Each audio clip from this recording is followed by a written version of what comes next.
This property was originally built in 1919 by Eugene Myers. Obviously, Eugene Myers was on the board of the Federal Reserve.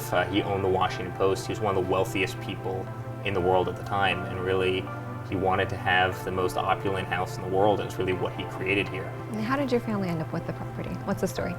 Well, the story was that after the Myers had the family, they gave it to Yale University in trust.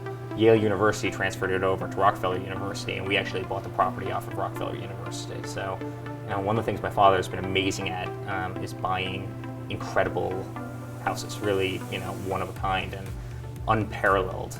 The level of wealth of those people, who built those houses was second to none, and they really spared no expense, and he always went after those properties. They were always very lucky to him. They always attracted him as a builder. He was always mesmerized by them. And how much time did you spend here growing up? Well, we first bought the property in 96. I was about 12, 13 years old at the time, and really my brother and I, and my father during the summers would always put us to work, and we were literally riding mowers around. We were mowing all the fields, we were cutting down trees, and it was probably the best experience of my life in that it was kind of the first lessons about development from my father. It really kind of taught me the building blocks of what we do every single day, what my job is today.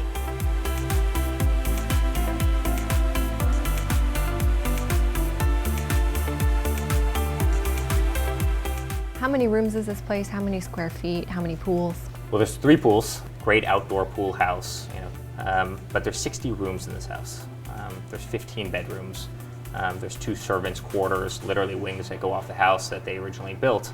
The library that we're in right now, as a guy who builds for a living, the casework, the trim, the molding, the plaster molding, the ceilings, etc. Just the level of finish. I could walk around the house for, days and just be enamored almost by the details. If you look at the indoor pool, there is no nicer marble job in the world. Even the heating vents are recessed under 3 inches of marble with small little slits cut out of them to allow the heat through. Just a level of detail that you can never replicate again. Every room in this property, every room in this house is exceptional.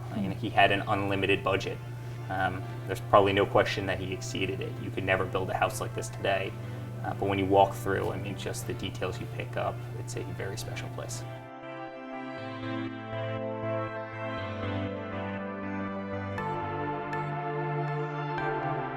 Eric, tell us about these fabulous grounds. One of the things that makes this property so unique, really one of a kind, is 230 acres in Bedford, New York. There's no piece of land in Westchester, government or otherwise, that's even close to that size. We're one of the highest points in Westchester. We are the highest house in Westchester. That's Byram Lake. It's one of the major reservoirs that feed all of Westchester, but also feeds a lot of New York City. It's surrounded by 1,000 acres of wildlife preserve, so you're as excluded as you could possibly be.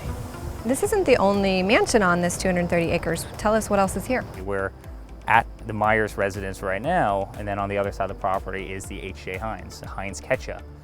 Him and Myers, they were very good friends. They wanted to live right next to each other, so they built houses really at the same time. 2 amazing entrepreneurs, 2 amazing families that really changed in a big way the legacy of the United States, of corporate America. And when the property was combined and ultimately given to Yale University, it was one property. It went over as one property. And you're building, right, on part of that 230, or is that outside of the 230? Well, in true Trump fashion, we're always building, we're always renovating, and this house is something that's very special to us, so we put a lot of time and a lot of work into making it the best. It always was the best, and then we really put the Trump touch on it. And we have approvals to build 14 houses. Whether we actually build those 14 houses is another story, but they'll each be on roughly 20 acres of land. They'd be the biggest mansions really in Westchester, and we'll see when and how and if we ultimately proceed with that plan. Would that mean an end, though, to your private 230-acre compound that you cherished since you were a little boy?